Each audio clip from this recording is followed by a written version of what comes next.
Hello बच्चों, आज हम क्लास 9th का द फ्रेंच रेवोल्यूशन पार्ट 2, जिसमें पार्ट 1 हम कर चुके हैं, उसमें हमने रीजंस ऑफ फ्रेंच रेवोल्यूशन की बात की थी। अब हम पार्ट 2 में इसके वेरियस एस्पेक्ट्स को देखते हैं। सबसे पहले जो हम देखें, इसमें एक वर्ड आएगा स्टेट जनरल। ये एक असेंबली थी और इसके टाइम टाइम पे मीटिंग्स होती थी और इस मीटिंग्स के लिए कोई फिक्स नहीं था। ये मोनार्क पर डिपेंड करती थी कि वो उसकी मीटिंग कब बुलाते हैं। लास्टली इसकी मीटिंग 1614 में हुई थी। उसके बाद इसकी मीटिंग को रोक दिया गया था। बट अगर हम देखें तो 5 मई को इसकी एक मीटिंग बुलाई गई 1789 में।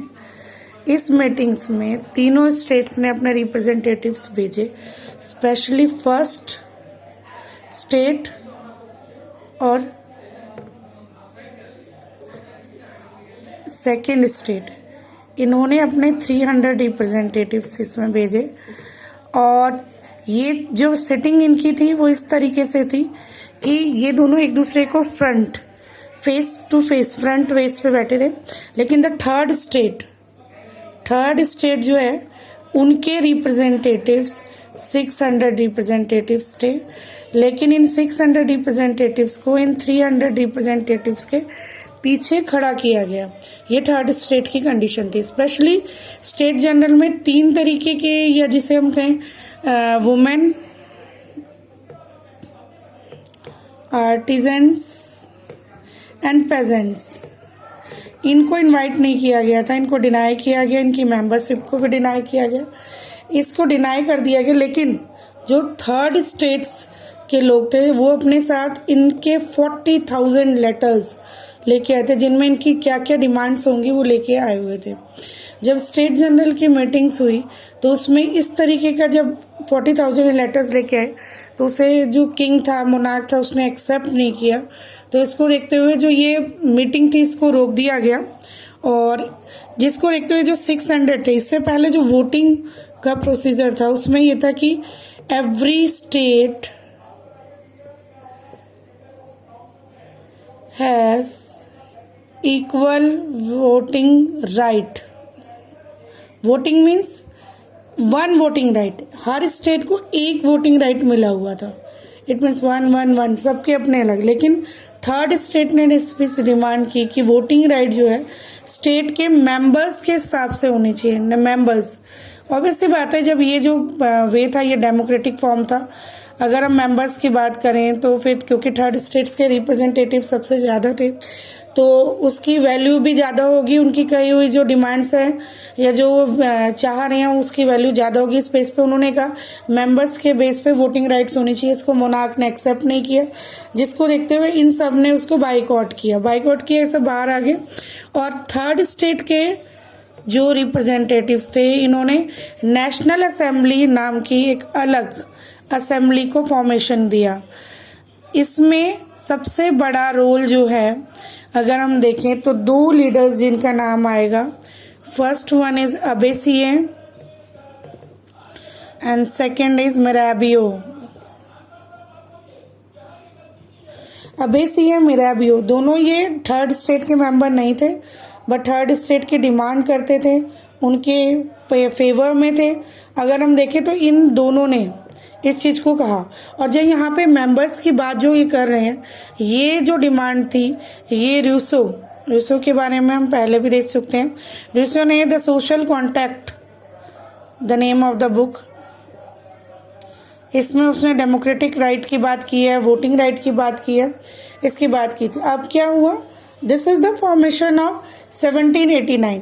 ये जो नेशनल असेंबली की मीटिंग हुई, इसका मेन टारगेट जो था वो 1791 तक था कॉन्स्टिट्यूशन का फॉर्मेशन। लेकिन कॉन्स्टिट्यूशन ऐसा होना चाहिए जिसमें कॉन्स्टिट्यूशनल मोनार्की हो, मीन्स कॉन्स्टिट्यूशन को भी राइट दिए जाए और मोनार्क को भी राइट दिए जाए। तो 1791 का जो मीटिंग होना था उसमें मेन टारगेट था कि कॉन्स्टिट्यूशनल मोनार्की हो।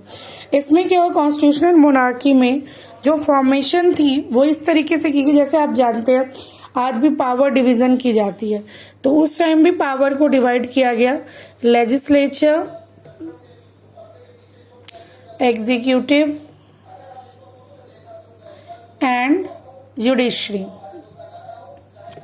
लेजिस्लेचर जो था इसमें बेसिकली इलेक्टेड रिप्रेजेंटेटिव थे, ऑलमोस्ट इसमें 745 मेंबर्स थे इसके, लेकिन इन 745 मेंबर्स को जो इलेक्ट किया जाता था वो एक बहुत बड़ी कम्युनिटी से किया था, लेकिन इस लेजिस्लेचर में हर कोई वोट कास्ट नहीं कर सकता था। तो दो तरीके के मेंबर उन्होंने कर दिए थे, first one is active member, second one is inactive member. इनके पीछे हम बात करेंगे।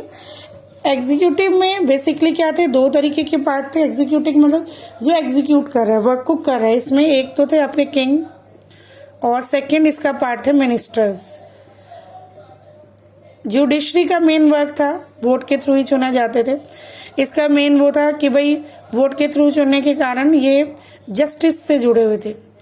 लेकिन जो इसमें वोटिंग राइट था, एक्टिव मेंबर और इनएक्टिव मेंबर।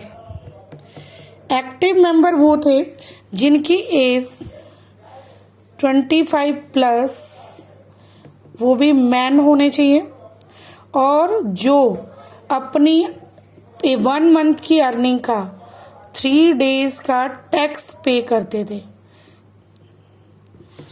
टैक्सेस पे करते थे, वो एक्टिव मेंबर्स थे। तो इट मीन्स सबको नहीं था, इसमें वुमेन लेस देन 15 ईयर्स या 25 ईयर्स से नीचे वाले मैन और आर्टिजन्स, इन सबको वोटिंग राइट नहीं था। बाकी जो थे सारे वो जिन्हें हम कह सकते हैं वुमेन हुए, आर्टिजन्स हुए,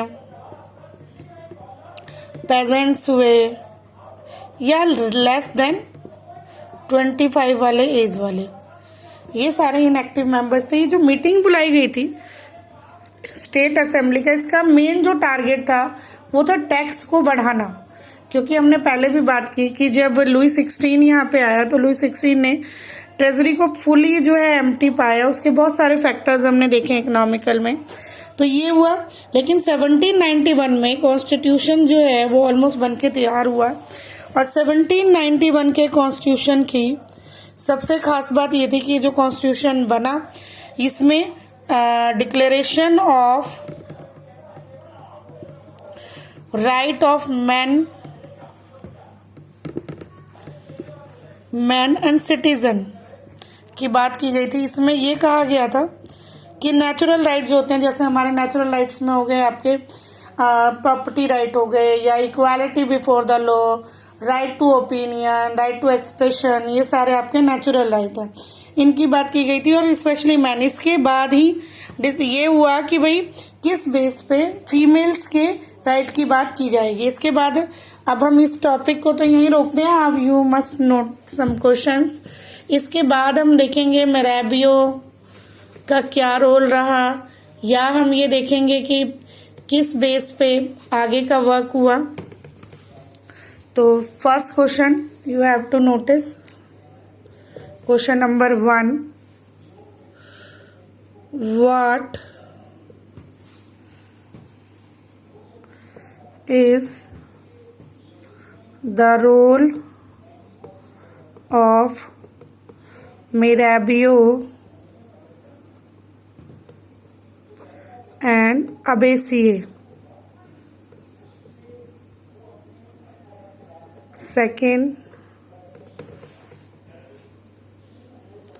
who were active members?